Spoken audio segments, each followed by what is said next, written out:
Delighted to be here to talk to you about something that I think is quite interesting and quite important. But just before I do, I feel like I have to be a bit honest with you about something.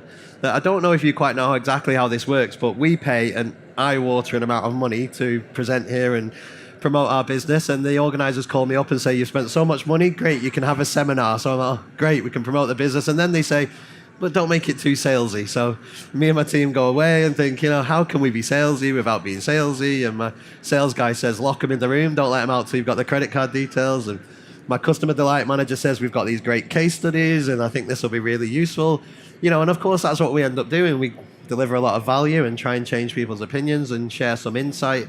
And of course we kind of don't promote the business. So what I thought I'd do, if it's all right with you, I'll talk you through some stuff that I think is useful for sharing, and then at the very end, I'll do a mini little sales pitch, tell you about what we are, and I'll assume that's okay. So, what I want to talk to you about today, it's that there's a shift happening in the world, one that you'll have heard about before. It's nothing new, but what I want to talk to you about is how it's affecting our industry in two levels, really, on an industry level and on a L&D professional careers level.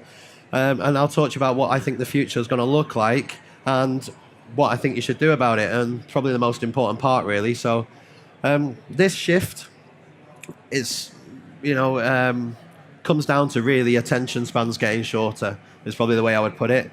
And it could be because of the way we use social media these days and the way we use the internet, that everything that is served to us is relevant and filtered and been customized.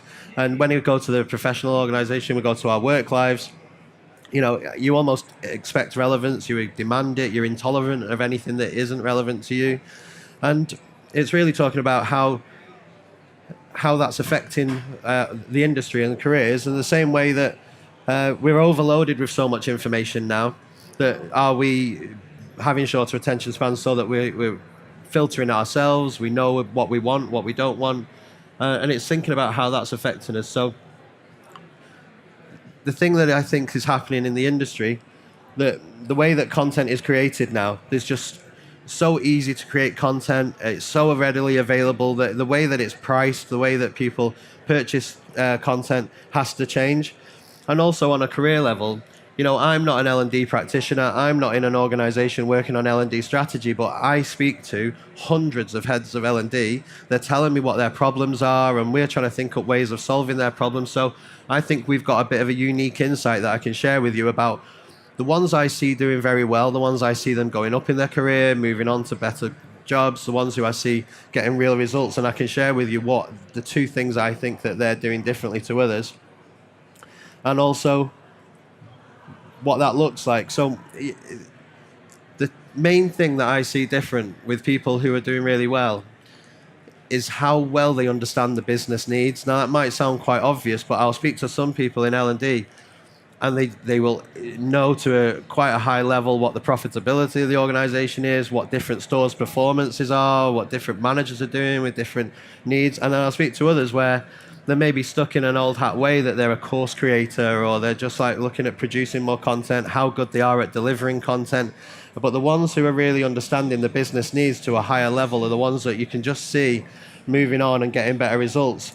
And it's this concept of being a curator rather than the creator, which some people think that the word creator's got bad connotations, that it's a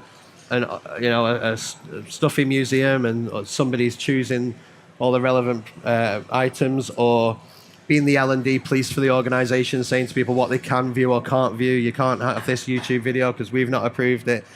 Those definitions of it just aren't helpful. If they're not helpful, don't use them. Use a definition that is helpful. We live in a new age of a digital content, and a curator means something different now. There's so much out there. And this is what I think that the difference is.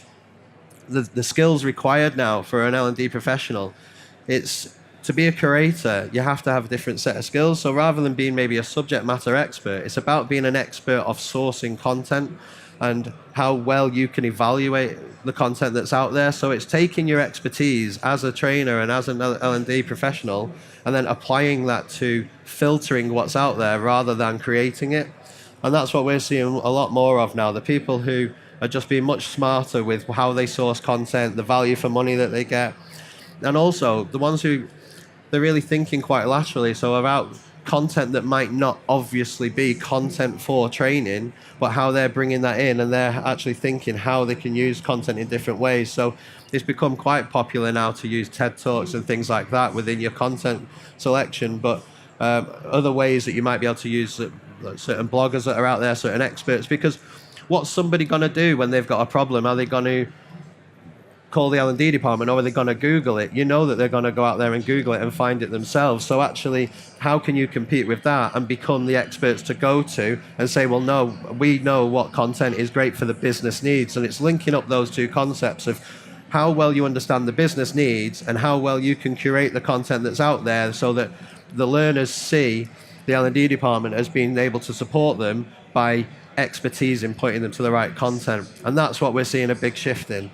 And I do see some people who are maybe stuck in an old mindset of we don't want to use third-party content, or we don't necessarily want people going on to other sources of content when we can create it in-house, and you just see they're not as productive as other companies. And what this means to this is more interesting to me is that the industry has to change, because that shift is happening in organizations. How can we as a service provider facilitate that for L&D people? So, we have to think differently about content. There's so much out there, there's so much to choose from, that the old pricing models of price per person or price per course, it's just not going to be relevant in the future. So we have to look at how we can offer different models, so unlimited access, unlimited usage, and making it shorter, sharper, and more engaging. So coming back to my original point about the attention spans, how can we make content that grabs attention, holds attention, and actually is respectful of people's time and their intelligence, and making it a lot shorter and to the point. So these are the shifts that I'm seeing. So like I say, on a careers level, but also on the industry-wide level. And the evidence that we've got for this, so as a company, we're only 2 years old, and we've signed up 300 customers. This is just a small selection of them. I think last week we signed up 12 new customers. Now, if that isn't enough evidence that there's new ways of doing things, then I don't really know what is. I mean, we're seeing as well great case studies from these customers about the levels of engagement that they're getting. This is one of many. We've got so many testimonials now that we've written a full book about them. And it's literally people who, they understand that actually a modern worker and a modern generation expect things to be shorter, sharper, more conversational in tone, more characterful, and we actually create content as though it's more like an advert, where it's getting people's attention, delivering a message to influence behavior. It works in the same way as a marketing video, so that's how we're producing content now.